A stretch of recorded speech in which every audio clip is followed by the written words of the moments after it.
सत्कार करावा। डॉक्टर वृंदाताई कानडे या लातूरमधील नामांकित स्त्रीरोग तज्ञ आहेत। मुंबई येथील कोलकाता मेडिकल कॉलेजला त्यांनी MBBS चे शिक्षण पूर्ण केलेले आहे। प्रमुख वक्त्या प्रसिद्ध आयुर्वेदाचार्य डॉक्टर माधवीताई निरगुडे यांचा सत्कार अर्थवर्धिनी पतसंस्थेच्या ज्येष्ठ संचालिका नीलिमाताई अंधुरीकर करतील। नीलिमाताई संयमी, हसतमुख, गोड बोलून सर्वांची मने जिंकणाऱ्या अशा या आमच्या गीताताई। जेव्हा ही पतसंस्था सुरू झाली तेव्हा फक्त 20 लाख रुपये भाग भांडवल आपण समाजामध्ये उभं केलं आणि आज सांगायला मला खूप आनंद होतोय की मागच्या 8 वर्षामध्ये ह्या पतसंस्थेने 158 कोटी रुपयांची उलाढाल केली आहे। एक पतसंस्था हे करू शकते, महिलांचं संचालक मंडळ हे करू शकतं, हे खरोखरच खूप कौतुकाची गोष्ट आहे। पण हे सगळं संचालक मंडळ करतंय का? तर नाही। याच्यामध्ये संचालक मंडळ आहे, कर्मचारी आहेत आणि मुख्य म्हणजे पतसंस्थेवर विश्वास दाखवणारे सगळे लातूरकर। त्या सगळ्या लातूरकरांच्या विश्वासाच्या पुंजीवरतीच ते वेगवेगळे उपक्रम आपण पतसंस्थेच्या वतीने राबवत असतो। पतसंस्थेचे जे संचालक मंडळ असतं किंवा कुठलीही संस्था म्हणजे काय, तिथं काम करणारे जी काही संचालक मंडळ किंवा व्यक्ती असतील ते म्हणजे त्यांचं जे काही ध्येय धोरणं असतील ती म्हणजे संस्था असते। कुठल्याही संस्थेमध्ये जेव्हा आपण जातो तेव्हा संस्था खूप छान आहे बरं का, म्हणजे काय तिथलं संचालक मंडळ जे असतं ते खूप चांगलं असतं, म्हणजे काम करण्याची त्यांची पद्धत, त्यांचं पारदर्शकता हे सगळं त्यांचं अतिशय उत्तम असतं। तेव्हाच आपण असं म्हणतो की पतसंस्था खूप चांगली आहे। पतसंस्थेचे अध्यक्ष सौ गीता ठोंबरे म्हणजे मी अभियंता आहे। पतसंस्थेच्या उपाध्यक्षा डॉक्टर माधवीताई निरगुडे ज्या आज आपल्या प्रमुख व्याख्याता आहेत। त्यानंतर पतसंस्थेच्या सचिव लातूर मधल्या सुप्रसिद्ध उद्योजिका सौ संपदा दाते आणि आमच्या इतरही सगळ्या संचालक मंडळामधल्या 4 संचालिका ह्या स्वतः व्यवसाय करतात, उद्योजिका आहेत, अतिशय यशस्वीपणे हे सगळं काम ते करतायत। काही शिक्षिका आहेत दोघी जणी आणि काही उत्तम गृहिणी सुद्धा आहेत आणि असं सगळं हे संचालक मंडळ एक मनाने काम करतं, एक दिशेने काम करतं आणि त्याचं फलित आपण आता ऐकलं। 8 वर्षामध्ये पतसंस्थेची जी प्रगती पाहिली, जेव्हा आपण सुरुवातीला पतसंस्था सुरू केली तेव्हा आपण भाग भांडवल घ्यायला सुरुवात केली लोकांकडनं, आणि त्या भाग भांडवलाच्या वेळेस आपण डिपॉझिट्स लोकांकडनं घेतले, आपला व्याजदर खूप चांगला होता. त्यानंतर आपली जी काम करण्याची शैली आहे अतिशय पारदर्शक आहे. म्हणजे कुणीही येऊन कधी जरी हिशोब मागितला तर आपला डे टू डे हिशोब, कम्प्युटराइज तर पतसंस्था आहेच आहे, पण अगदी सगळे कर्मचारी वृंद सुद्धा खूप विश्वासू आणि नम्र तत्पर सेवा देणारा आहे. आणि हे सगळं जानई प्रतिष्ठानचं जे आपण 20-21 वर्ष लातूरमध्ये काम उभं केलंय त्या कामाचीच पुण्याई आहे असं म्हणायला हरकत नाही. आज 8 वर्षानंतर पतसंस्थेचं डिपॉझिट, आपण पतसंस्था म्हणजे अर्थवर्धिनी जानई पतसंस्था आणि मागे 2 वर्षापूर्वी चालू केलेली श्री गुरुजी पतसंस्था, 2 वर्षापूर्वी म्हणजे आपण ती चालवायला घेतली, पतसंस्था चालू होऊन 18 वर्ष झाली, पण काही कारणाने ती तोट्यात गेली, ती त्यांना चालवायला अडचण यायला लागली म्हणून त्यांनी ती आपल्याकडे हँडओव्हर केली. आणि मला हे सांगायला खूप आनंद वाटतो की अवघ्या 2 वर्षामध्ये श्री गुरुजी पतसंस्थेचं सुद्धा डिपॉझिट 0 वरून 7 कोटी पर्यंत आलेलं आहे. ही खूप आश्चर्याची गोष्ट वाटते मला. आणि हे सगळं विश्वासाचं देते, म्हणजे कुठलीही आर्थिक गोष्ट आपण जेव्हा करतो ना तेव्हा माणसांचा विश्वास असला पाहिजे आपल्या कुठल्याही कामावरती, तरच आपल्याला, कारण खूप लातूरमध्ये बँका आहेत, असं काही नाही की एकच पतसंस्था आहे, पण तरी सुद्धा पतसंस्थांचा मागचा इतिहास पाहता आपल्याला सगळ्यांना माहिती आहे कितीतरी पतसंस्था बुडाल्या, त्यानंतर बरीच वर्ष पतसंस्थांवरती विश्वास ठेवणं लोकांचं बंद झालं. पण पतसंस्था असेल किंवा बँक असेल, तिथलं संचालक मंडळ जे आहे त्यांचं जे उद्दिष्ट आहे त्याच्यावरतीच त्याची प्रगती ठरत असते, किंवा त्यांना पुढे काय करायचं आहे त्यांच्या उद्दिष्टावरनं सगळं हे ठरलेलं असतं. महिला पतसंस्था, महिला म्हणजे काय? आपण म्हणतो की एखादी महिला आहे म्हणजे काय, अतिशय संवेदनशील व्यक्तिमत्व असतं महिलांचं, आणि तीच संवेदनशीलता आपण ह्या पतसंस्थेचं काम करताना दाखवतो सगळ्यांना. म्हणजे काय करतो, जेव्हा एखादी पतसंस्था महिला संचालक मंडळ जरी असलं तरी आपण लोन सगळ्यांना देतो, पुरुषांना लोन देतो, महिलांना देतो, पण जेव्हा महिलांच्या फाईल्स येतात की नाही आपल्याकडे तेव्हा एक त्याच्याबद्दल सहानुभूतीचा जो दृष्टिकोन असतो आपला ते बघण्याचा, त्या पद्धतीने आपण त्या सगळ्या केसेस हँडल करतो. आणि आमचा अनुभव पण म्हणजे अगदी एखादी महिला असेल जिने लोन घेतलंय, ते लोन फेडायची जेव्हा वेळ येते तेव्हा अगदी 2-3 दिवसाचा जरी हप्ता भरायला उशीर झाला तरी तिला ती काळजी असते आतून की आपलं हे लोन आहे बरं का, आपण ते फेडायला पाहिजे वेळेवर. तर ही जी संवेदनशीलता आहे तीच आपण पतसंस्थेच्या कामामध्ये नेहमी दाखवत असतो. माणसांच्या प्रमाणेच संस्थांना सुद्धा चरित्र आणि चारित्र्य असतं, आणि ते चारित्र्य जपण्याचा आपण निरंतर प्रयत्न करत आहोत. महिला, आपल्या घरात काम करणाऱ्या महिला असतील, धुणे भांडे करणाऱ्या सुद्धा महिला असतील, निरक्षरही असतील, पण ते संसार खूप उत्तम करतात. त्यांना हिशोब येत नाही असं कधी होत नाही, आपला कदाचित चुकेल हिशोब पण त्यांचा नाही चुकत. मग हे सगळं उपजतच त्यांच्या अंगामध्ये असतं, आणि ह्या सगळ्या गोष्टींचा उपयोग आम्हाला ही पतसंस्था चालू करताना किंवा चालवताना त्याचा खूप चांगला उपयोग होतो.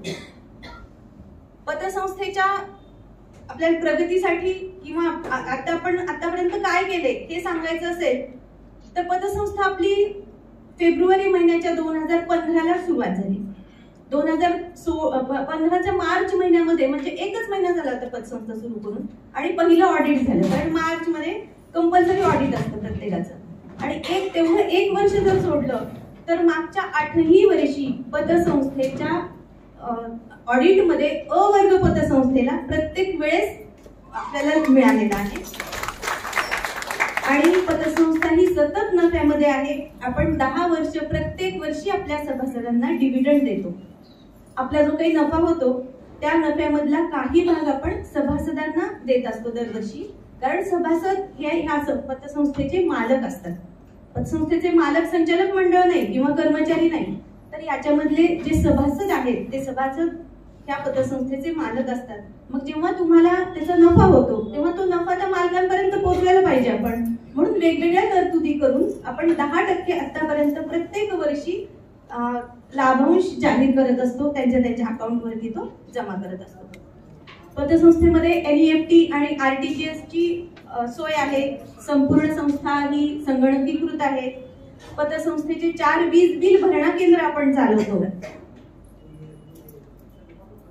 आणि जे जे काही या पतसंस्थांच्या अधिकारामध्ये येतं, जे जे काही नवं ते सगळं अर्थवर्धिनीमध्ये हवं, ते सगळं श्री गुरुजी पतसंस्थेत हवं असा आग्रह आमच्या पतसंस्थेचे तज्ञ संचालक श्री अतुलजी ठोंबरे जे आहेत त्यांचा असतो. त्यामुळे जिथे कुठे नवीन काही दिसलं की त्यांना वाटतं ही गोष्ट आपल्या पतसंस्थेमध्ये असली पाहिजे बरं का. मग ती कर्मचाऱ्यांची सोय असेल, सभासदांची सोय असेल किंवा संचालक मंडळाचं कुठलं काम असेल. कन्झ्युमर कर्ज आपण देतो, कॅश क्रेडिटचं कर्ज आपण उपलब्ध करून देतो, वाहन तारण कर्ज आपल्याकडे उपलब्ध आहे, शुभमंगल कर्ज योजना उपलब्ध आहे, मुदत ठेव कर्ज म्हणजे आपले जे एफडी आहे त्याच्यावरती आपल्याला लोन मिळू शकतं, शैक्षणिक कर्ज घ्यायचं असेल तर ती सुविधा आहे, LIC पॉलिसी तारण ठेवून पण आपल्याला कर्ज मिळू शकतं, स्वयंरोजगार एखाद्याला उद्योग करायचा असेल तर त्याच्यासाठी फक्त प्रत्येकासाठी लागणारे डॉक्युमेंट्स वेगळे असतील, पण ह्या सगळ्या प्रकारच्या कर्जांसाठी आपण पतसंस्थेमधनं कमीत कमी कागदपत्रामध्ये ह्या सगळ्या सोयी आणि त्वरित कर्ज उपलब्ध करून देण्याचा आपला निरंतर प्रयत्न असतो. कारण संस्था चालवणं म्हणजे कर्ज देणं आणि डिपॉझिट ठेवणं ह्या दोन गोष्टी असतात. कर्ज देणं कशासाठी तर ह्या कर्जावरती छोटे छोटे स्वतंत्र व्यवसाय उभे राहतात आणि समाजामध्ये एक उद्योगशील समाज निर्मिती असेल म्हणा किंवा कुटुंब आर्थिकदृष्ट्या स्थैर्य त्याला प्राप्त होणं असेल किंवा महिलांमध्ये एक आत्मविश्वास निर्माण होणं असेल, हे सगळं कधी होतं जेव्हा ती महिला काहीतरी महिन्याला कमवत असेल तेव्हा. आणि हे सगळं तिच्या पायावर तिने उभं राहावं हे उद्दिष्ट ठेवून आपण हे काम सतत करत असतो, कर्ज देतो.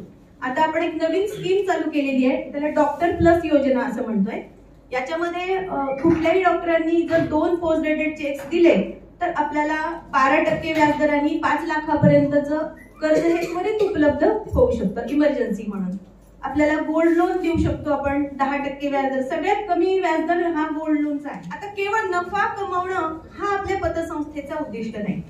नफा तर कमवावाच कारण व्यवसाय आहे हा, पण केवळ तेच करणं असं नव्हे तर याच्यासोबत आपण समाज ऋणाचं भान सुद्धा पहिल्यापासून ठेवलेलं आहे. नंतर येते मानसिक आरोग्य. सध्याचे ताणतणावाचे जे जग आहे, स्पर्धेचे जग आहे, यामध्ये मानसिक आरोग्य जपणे हे सर्वात महत्वाचे मला वाटते. व त्यासाठी तुम्ही एखादा छंद जोपासणे फार आवश्यक आहे. मग वादन असेल, गायन असेल, संगीत ऐकणे, खेळ एखादा, चित्रकला, असे कुठलाही छंद तुम्ही जोपासू शकता. व त्याच्या जोडीने योगासन करणे, अध्यात्म, वृद्धांना मदत करणे किंवा त्यांच्या सोबत संवाद साधणे आणि पर्यटन करणे, अशा अनेक प्रकारे तुम्ही तुमचे मानसिक आरोग्य चांगले ठेवू शकता. मैत्रिणींनो, पर्यटन हे 3 प्रकारचे असते. आपल्याला वाटते पर्यटन म्हणजे काय, फक्त फिरायला जाणे, तर ते 3 प्रकारे पर्यटन करणे फार आवश्यक आहे. एक म्हणजे कौटुंबिक पर्यटन, कुटुंबातील सदस्यांसोबत केलेले पर्यटन. दुसरे आहे आध्यात्मिक पर्यटन, आध्यात्मिक स्थळांना भेटी देणे, आपल्या जे समविचारी आध्यात्मिक ह्याच्यातले तुमचे सहचर असतील त्यांच्याबरोबर केलेले पर्यटन. आणि तिसरे म्हणजे समवयस्क आणि समविचारी व्यक्तींबरोबर केलेले पर्यटन. आणि ह्या 3ही प्रकारचे पर्यटन आपले मानसिक आरोग्य चांगले राखण्यासाठी वेगवेगळ्या प्रकाराने मदत करत असते. त्यामुळे पर्यटन हे अतिशय महत्वाचे आहे. आता तिसरा जो भाग आहे हेल्थचा, तो म्हणजे सामाजिक आरोग्य. सामाजिक आरोग्य चांगले राखण्यासाठी आपल्याला विविध व्यक्तींच्या संपर्कात येणे, तसेच ज्या सामाजिक संस्था आहेत त्यांच्या कार्यामध्ये सहभागी होणे, आपल्याला जमेल ते खारीचा का वाटा असे ना, परंतु कुठले तरी समाज कार्य करणे, या सर्वांमुळे आपले सामाजिक आरोग्य चांगले राहते. आपले सामाजिक आरोग्य चांगले म्हणजेच समाजही चांगला होतो, सुदृढ समाज. पतसंस्था ही अर्थवर्धिनी, पतसंस्था ही अर्थवर्धिनी, गौरवावे तुझं वर्धपन दिनी. पतसंस्था ही अर्थवर्धिनी, गौरवावे तुझं वर्धापन दिनी. अर्थनिर्भरतेची तू जननी, आत्मविश्वास जागवी महिलांच्या मनी. आत्मविश्वास जागवी महिलांच्या मनी. शंखं चक्रं जलौकान् गदतं मृतघटं चारुरोर्विश्चतुर्भी सूक्ष्मस्वच्छातिरुद्या शुकपरिविलसन् मौलिमुम्भोजनेत्रं कालाम्भोदोज्ज्वलाङ्गं कटितटविल सच्चारूपीनाम्बराढ्यं वन्दे धन्वन्तरिन्दं निखिलगगन प्रौढदावाग्निहीनं भगवान धन्वंतरींना वंदन करून अर्थवर्धिनी ज्ञानाई महिला पतसंस्थेच्या 9व्या वर्धापन दिनानिमित्त आपण सगळे जमलेलो आहोत. त्या तुम्हा सगळ्यांना वंदन करून आदरणीय व्यासपीठ आपल्या कार्यक्रमाच्या अध्यक्षा डॉक्टर वृंदाताई कानडे कुलकर्णी, आमच्या अध्यक्षा पतसंस्थेच्या माननीय गीताताई ठोंबरे, माझ्या सगळ्या सहसंचालिका मंडळाच्या मैत्रिणी आणि आपल्या सगळ्या मैत्रिणी. आत्ताच वृंदाताई मॅडमने सांगितलं की काय केली आहे WHO व्याख्या आरोग्याची, की फक्त अनारोग्य असणं, मला आजार नाही कोणता, ही आरोग्याची व्याख्या नाहीये. असं कोण म्हणते? जागतिक आरोग्य संघटना म्हणते. It is a state of physical, mental and social wellbeing. शरीर चांगलं पाहिजे, मन चांगलं पाहिजे आणि समाज निरोगी पाहिजे. आपण खूप चांगले आहोत, पण कुटुंबामधले सगळे घटक आपल्या विरोधामध्ये आहेत किंवा आपल्याला अनुकूल नाही. आपण चांगले आहोत, पण समाजाचा आसपासचा भाग आहे तो, आपण त्याच्याशी आपली नाळ जुळत नाहीये. आपण काम करू शकतो का? प्रत्येकाने स्वतः बनणं, स्वतःपासून सुरुवात करून कुटुंब आणि समाजाला बनवणं, यासाठी काय केलं पाहिजे हे आपल्याला आयुर्वेद सांगतो. सगळ्यात छोटी गोष्ट आहे की योग्य वेळी खायचं, योग्य प्रमाणामध्ये खायचं आणि त्रास होणार नाही अशी काळजी घ्यायची. ही जर काळजी घेतली तर अनेक व्याधी टळतात किंवा थांबवता येतात किंवा लवकर बरे होतात. तर आहाराचे प्रमुख 4 पैलू आहेत. कोणते? 4 प्रश्न विचारायचे आपण. केव्हा खावं, किती खावं, कसं खावं आणि काय खावं. या 4 गोष्टींचा विचार जर आपण केला तर आहारासंबंधीच्या अनेक गोष्टींचे प्रश्न आपले सुटतात. एक छोटं उदाहरण आहे की केव्हा खावं. आपण केव्हा खावं मध्ये खूप मोठ्या प्रमाणात वेगवेगळी डाएट्सची गोष्टी आपण ऐकल्या. दिवेकर डाएट, दीक्षित डाएट, अनेक गोष्टी ऐकल्या. खूप त्याचे फायदे पण आहेत, असं नाही. प्रत्येकाचे काही फायदे म्हणून ती गोष्ट प्रसिद्ध झालेली, पतंजली उगीच प्रसिद्ध झाले नाही. अनेक त्यांचे फायदे आहेत, पण शेवटी कोणत्याही गोष्टी ह्या काही मर्यादा त्यांच्या असतात. प्रत्येक शास्त्राच्या मर्यादा, आयुर्वेदाच्या काही मर्यादा आहेत, ठीक आहे, आहेत. ॲलोपॅथीच्या काही आहेत, प्रत्येक शास्त्राच्या असतात. त्या मर्यादेमध्ये त्यांनी काम केलं पाहिजे आणि इतरांची मदत घेऊन शेवटी आपलं उद्दिष्ट काय आहे? मानवी आरोग्य टिकवणं हे आपलं उद्दिष्ट आहे. आपलं उद्दिष्ट आयुर्वेद जोपासणं आहे का नाही? ते भगवंताची इच्छा. ॲलोपॅथीकडे नाही, ते आपला अधिकार. आपला अधिकार आहे आपल्या मर्यादेमध्ये आपण योग्य प्रकारे वागणं. तर आपण सगळे काय करू शकतो? केव्हा खावं हे आपण ठरवू शकतो. दीक्षित सर म्हणतात की मी 2दा खा. सकाळी 7ला खाल्लं तर चालेल का? नाही, मी तुम्हाला विरोध नाहीये, ते योग्य आहे, पण आपल्याला ते कळलं पाहिजे. यासाठी हे सांगते की योग्य आहे 2दा खाणं. वेद काय म्हणतात? सायं प्रातः मनुष्याणाम आहारम वेद निर्मितम. आणि ते 2दा खाल्ल्यानंतर जर मध्ये काही खाल्लं नाही त्याला उपवासही म्हणावं असं वेद म्हणतात. 2दा खाणं म्हणजे उपवास. तेव्हा सगळ्यांनी विचार करा, उपवास करायचा म्हणजे काय करायचं? उपवास करायचं म्हणजे 2दा वेळेवर खायचं आणि मध्ये काहीही करायचं नाही म्हणजे उपवास. साबुदाणा खाणं म्हणजे उपवास. दिवसभर उपाशी राहून रात्री जेवण म्हणजे उपवास नाही. 2:30-3ला एकदा जेवण दिवसभर उपाशी राहून म्हणजे उपवास नाही. श्रावण महिना लोक करतात. सकाळपासून काय 2:30-3ला उद्या उपवास आहे, एकदा सगळ्यातून बसायचं जेवायचं. जास्तीत जास्त पेशंट बघा मोठ्या एका द्वादशीला अधिक पेशंट असतात सगळ्या प्रकारच्या क्लिनिक्स मध्ये. तो आहार, त्या वेळा, ते खाणं, म्हणून खाण्यामुळे रोग होतात हा प्रमुख सिद्धांत आहे. तुम्हाला सांगायचं टीका नाही म्हणजे आपण त्याच्यामधलं तत्व विसरलो आहोत. नुसते आपण नियम पाळतो. नियमाचं तत्व जर आपण विसरलो तर त्या गोष्टी आपल्यासाठी अडचणी ज्या होतात किंबहुना आपण त्या त्रासाला बळी पडतो, स्वतःहून ओढवून घेतो त्या गोष्टी. म्हणून केव्हा खावं? वेद म्हणतात की 2 वेळेस खावं. मग केव्हा खावं? आपण उष्णकटिबंधात राहतो, त्यामुळे सकाळी उठल्या उठल्या ब्रेकफास्ट करणं हे आपल्यासाठी अडचणीचं आहे. आताच आपण मकर संक्रमणानंतरचा सूर्याचा मोठा उत्सव साजरा केला. मकर संक्रमणाच्या काळामध्ये या महिन्यामध्ये प्रायः भरपूर थंडी असते आणि म्हणून धनुर्मास साजरा करताना आपण काय करतो? धनुर्मासामध्ये तुम्ही ऐकलं असेल सकाळ सकाळी सूर्योदयाला जेवायचं, पण ते फक्त धनुर्मासामध्ये ना. जर त्या काळात थंडी असेल तर हे आयुर्वेद सांगतात. उत्सव काय सांगतात? उत्सवाला साजरा करा. यावर्षी होती का हो थंडी?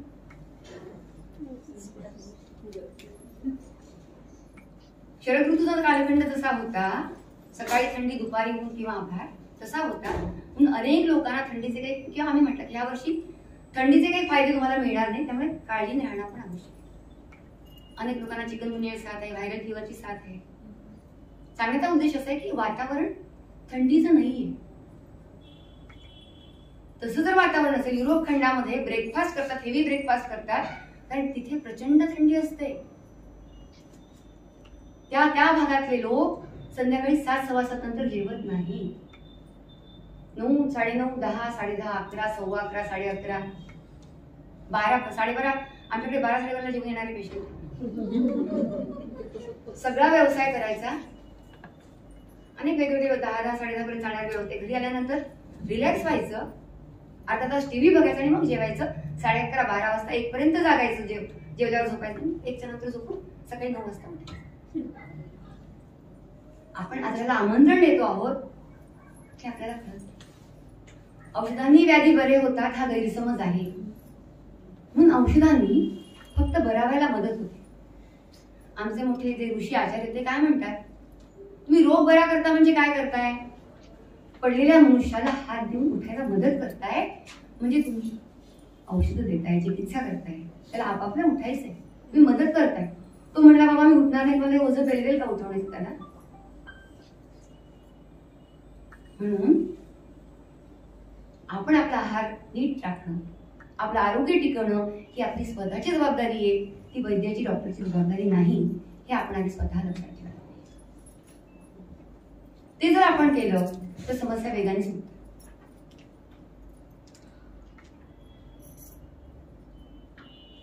म्हणून केव्हा खावा आपला मुख्य प्रश्न होता. उत्तर असं आहे की आपण ज्या भागात राहतो, आपण दुपारी माध्यान्हाच्या आसपास, जे 10च्या नंतर 10 ते 12 या वेळामध्ये आपला पहिला आहार घ्या. ती आपली योग्य वेळ आहे. आणि दुसरा आहार सूर्यास्ताच्या जवळपास घ्या, ही आपली दुसरी योग्य वेळ आहे. कारण आज आपण लाईटमुळे असो, अनेक गोष्टीमुळे असो, उशिरापर्यंत जागतो. आपण 8:30, 9ला पूर्वीसारखं झोपत नाही. त्यामुळे आपण सूर्यास्ताच्या जवळपास आपण दुसरा आहार घ्यावा. या काळात जर आपण आहार घेतला तर अनेक गोष्टी ह्या सुटतात. किंवा 2च वेळेस जर आपण खाल्लं, मग जे काय खायचं असेल ते. आमची काही लहान मुलं आहेत किंवा ज्यांना भूक सोसवत नाही तशी काही मंडळी आहेत, किंवा ज्यांना खूप खायला आवडतं अशी काही मंडळी आहेत, त्यांना मी एक गोष्ट सांगेन. एक डब्बा करायचा आकर्षक. छोटी मुलं असतील तर आकर्षक डब्बा असेल. काय करायचं? खावंसं वाटलं की त्या डब्यात घालायचं आणि मग काय करायचं? जेवणासोबत सगळं घेऊन बसायचं. विशेषतः आम्ही शाळकरी मुलांना सांगतो. मग काय करायचं? आई पहिल्यांदा भात भाजी वरणपोळी जे काय असेल, चिवडा, शंकरपाळी, चॉकलेटचा एक भाग, काय जे असेल, याच्याने खूपशा मुलांचं वारंवार खाणं आणि त्रासदायक खाणं कमी होतात. त्याची दंतांची समस्या कमी होते. त्यामुळे शक्यतो 2दा खावं. वाढत्या वयातल्या मुलींनी 3 वेळा असतात. त्यांचं वय वाढतं आहे. जी मुलं 18 वर्षापर्यंतपेक्षा लहान आहेत त्यांना अधिक वेळेस खाण्याची परवानगी, म्हणजे अजून वयात येत आहे 25, 26, 27 स्थिर होईपर्यंत. मध्या काळात भूक लागली तर इतरांना चॉईस आहे काय खायचं. आपण मुख्य जेवण हे 2दाच द्यायचे. वाढत्या वयातल्या मुलांसाठी 3 वेळेस खाण्याचा नियम. सांगण्याचा उद्देश काय आहे की आपण केव्हा खावं हे आपण जर निश्चित केलं तर आपला पहिला प्रश्न सुटतो. मग दुसरा प्रश्न काय आहे? दुसरा प्रश्न काय आहे आपला? काय खावं, किती खावं आणि कसं खावं, तीन प्रश्न आहे. तर किती खावं? तर साधारणपणे भुकेपेक्षा 4 घास थोडस कमी खा. आमचे अनेक खेड्यातले आम्ही सांगतो की चतकोर मधला अर्धा भाग कोरभर पेक्षा कमी, अर्धा कोर तुम्ही कमी खा. म्हणजे काय? आयुर्वेदाचा नियम असा आहे की आपल्या पोटाचे जर आपण 4 भाग केले, पोटाचं म्हणजे की आपण अन्न सुरुवातीला येऊन थांबतो तो भाग, तर 2 भाग हे अन्नाने भरावे, 1 भाग हा द्रव पदार्थांनी भरावा आणि 4था भाग पचण्यासाठी मोकळा ठेवा, घुसळण्यासाठी. मिक्सरचं भांडं आहे बघा, काठोकाठ धरून आपण दाबून लावलं आणि मिक्सर फिरवलं, ते काही फिरत नाही. पण थोडंसं मोकळं ठेवलं तर, आणि थोडंसं त्याच्यामध्ये पाणी घालून फिरवलं तर ते मिश्रण चांगलं नसतं. पण काही अजिबात पाणी न पिता जेवावं किंवा काहीच न घेता जेवावं हे काही योग्य नाही. पाणी किती प्यावं? थोडंसं प्यावं. किती प्यावं? घोट घोट घोट घोट प्यावं. सोबत ताक, सार, आमटी, तुमचे जे काही पदार्थ असतील, द्रव पदार्थ, ह्या सगळ्याचा हिशोब घातलेला आहे. आणि मग उरलेला भाग, अर्धा भाग आपलं आपण जे काही घन अन्न घेतो ते घ्या. हा ढोबळ नियम आहे. हे जर आपण केलं, फळं खायची असतील आपल्याला काही हरकत नाही. 2 जेवणांच्या मध्ये भूक लागत असेल तर आम्ही सांगतो की फळ खा. लागत नसेल त्यांना काय सांगतो, मला जे काही खायचंय ना, काकडी खायची, गाजर खायचंय, बीट खायचंय, वाफून घ्या. फळ खायचे, डाळिंब सुरुवातीला खा जेवणाच्या सोबत. ते 2 फायदे होतात. एकतर त्यावेळेला ते अन्न आपल्या कामाला येतं, ते पचतं चांगलं, त्याचा फायदा होतो आणि सगळ्या गोष्टी खाण्याचे जे फायदे आहेत ते मिळतात. नुसतंच अन्न खाण्यापेक्षा फळं पण सोबत घ्या आणि दोन्ही मिळून तुम्ही तुमचा आहार घ्या. तर किती खावं याचं उत्तर आपल्याला मिळालेलं आहे. कसं खावं? आजकाल डायनिंग हे हॉलमध्ये असतं, डायनिंग आणि हॉल एकत्र आणि किचन वेगळं, अशी नवीन वास्तुशास्त्राची पद्धत आलेली आहे. ही फार अडचणीची आहे. ते सगळे वेगवेगळ्या गोष्टी बघत, भावनांचे चढउतार बघत, खूप दुःख, खूप आनंद, खूप चीड, खूप राग, खूप द्वेष, आयुर्वेदाने ह्या सगळ्या गोष्टींचा उल्लेख त्या काळामध्ये केलेला आहे. माहित नाही कशामुळे केला. अजल्पन, अति बडबड न करता, अहसन, अति न हसता, दुःख न करता, चिडचिड न करता हे जेवलं पाहिजे. पण टीव्हीपासून लांब राहायला तरच हे होऊ शकतं. सगळे मिळून जेवावं याचा अर्थ असा आहे की सगळ्या मिळून त्या गोष्टी आनंद घेऊन जेवावं. खूप बोलू नये, मोजकं कामापुरतं बोलू, आनंदी मनाने. उदरभरण मोहिजे उदरभरण नोहे जाडीचे यज्ञ कर्म, हा भाव मनात ठेवून आपण जर जेवलो तर ती गोष्ट आपल्याला करता येते.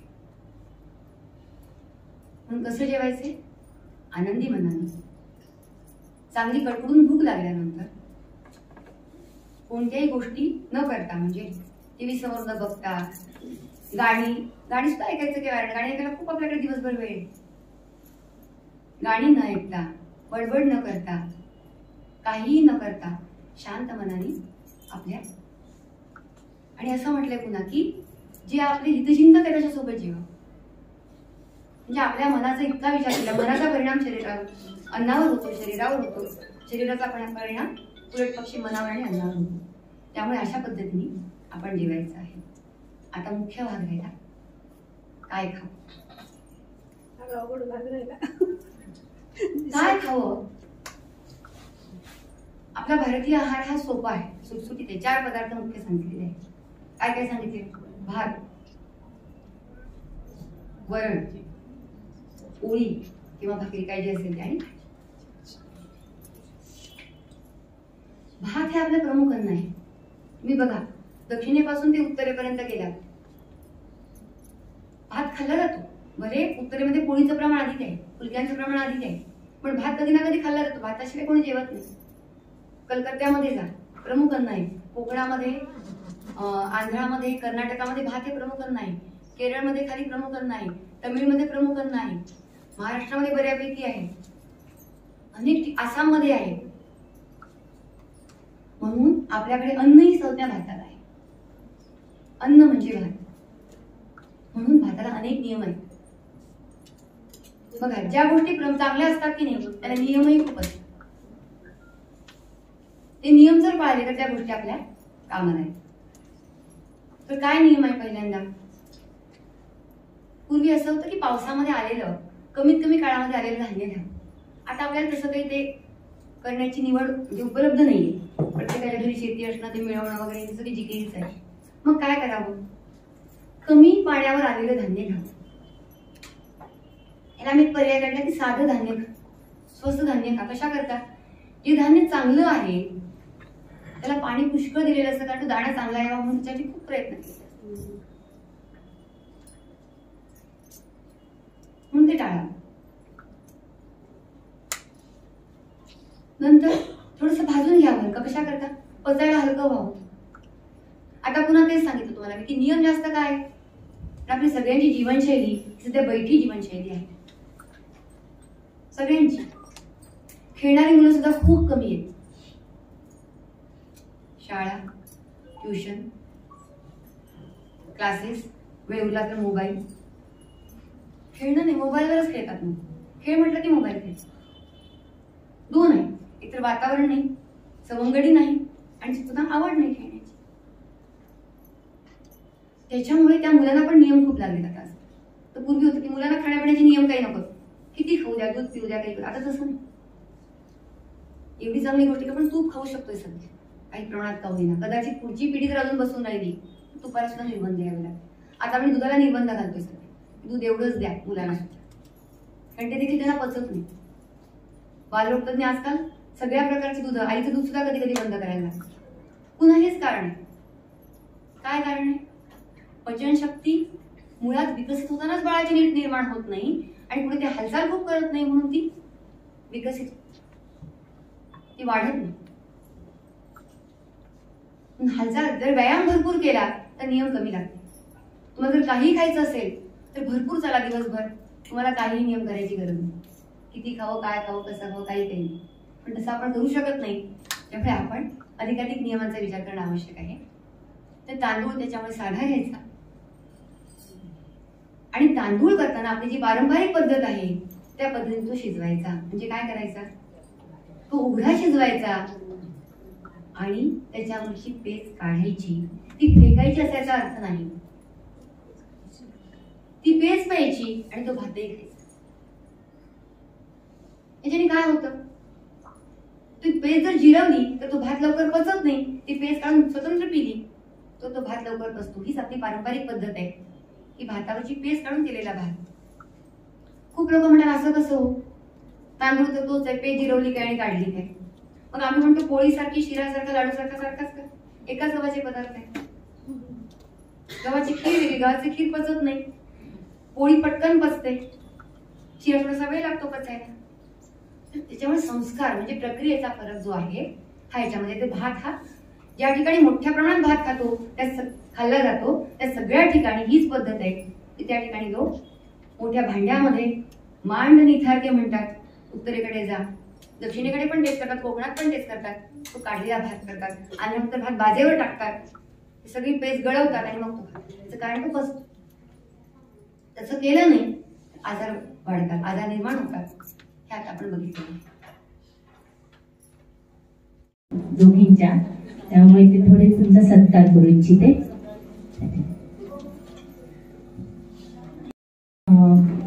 हरिप्रिया कलेक्शनच्या संचालिका तसेच अर्थवर्धिनीच्या संचालिका सौ मनीषा वैद्य यांना अशी विनंती करते की त्यांनी आभार व्यक्त करून कल्याण मंत्राने कार्यक्रमाची सांगता करावी.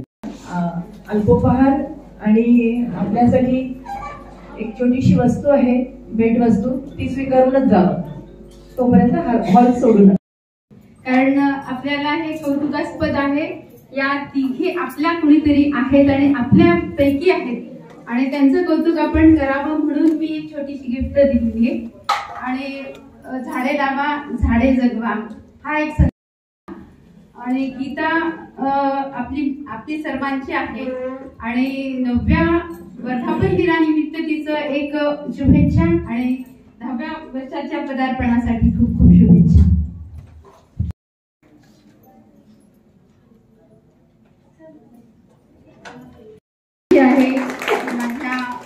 कुटुंबाची ती बायको आहे आणि माझी ती खूप जवळची सखी आहे, म्हणून तिचं खूप खूप कौतुक, ती आपली आई म्हणून. सगळे संचालक मंडळ पूर्ण म्हणूया आपण. सर्वे भवन्तु सुखिनः, सर्वे सन्तु निरामया, सर्वे भद्राणि पश्यन्तु, मा कश्चित् दुःखभाग् भवेत्. ॐ शान्ति शान्ति.